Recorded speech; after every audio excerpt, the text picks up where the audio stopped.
In the next few videos, I'll be discussing different measures of center. In this video, I'll just give an introduction to measures of center, and I'll talk about the mean. And then in the next few videos, I'll talk about the rest. All right? So we're going to focus on mean, median, mode, mid-range, which these are the most popular measures of center. First, I just want to mention why are we calling these measures of center? Okay, so we just finished talking about frequency distributions or histograms, right? So we have the frequency, say I have, the height of the trees. I think that was one of my examples in the earlier videos. This isn't going to be exactly the same histogram, but I'll just draw a histogram, say this is the height of trees, okay? So say it looks something like this, okay? Height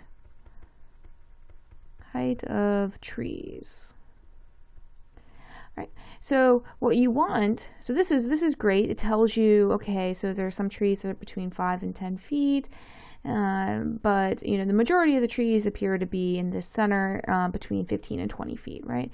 That's the way you read this histogram. It's very informative, but it would be nice if we could have one measure of the most, common type of tree. So what type of tree would I expect to see if I were to go out into the woods, right? And wherever these trees were sampled. If I were to go out into the woods, what's the one number that would represent the most expected type of tree, right? So this one number, that's the center of the distribution, right? That's why they're called measures of center. Mean, median, mode, mid-range are all getting at what is the one number that represents the center of this distribution. Okay. All right, so let's go ahead. We'll talk about mean first. All right. So starting with mean, say we need to calculate the mean for this sample. Okay. There's a formula for mean. It looks like, so first off, usually we use X bar to represent this means sample mean.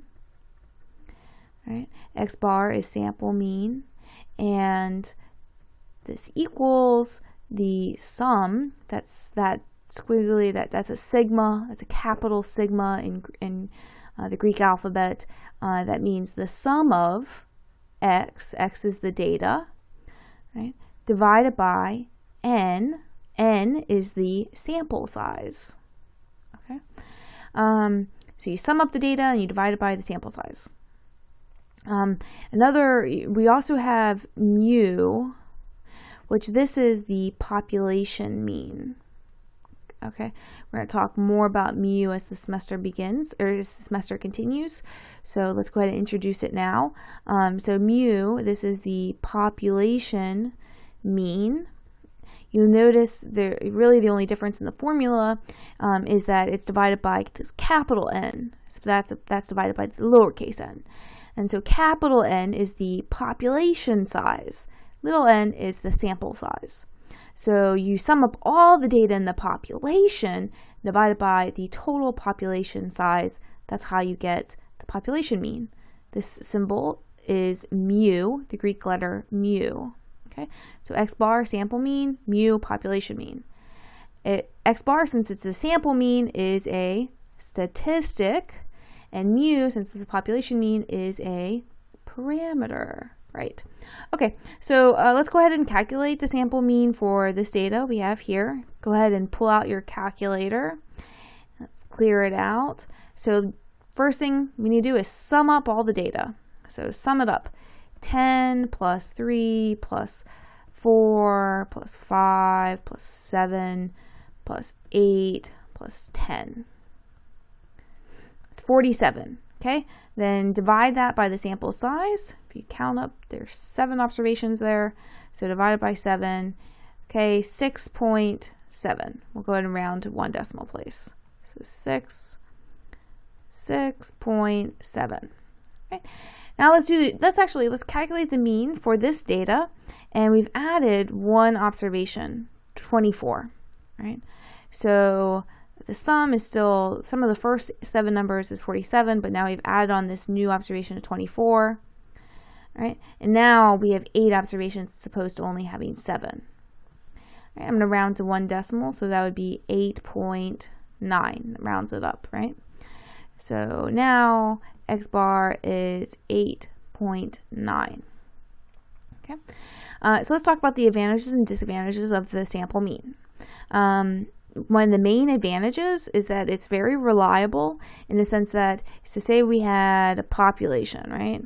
We had a population and we were to go out and get, different samples, right?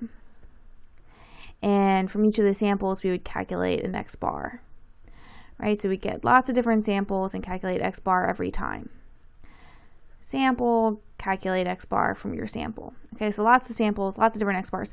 Well, it's relatively reliable. Reliable means that these x bars that are calculated from different samples from the same population are all going to be pretty close to one another, which is a really great property of the sample mean, which is one of the reasons why statisticians and most people really love to use it.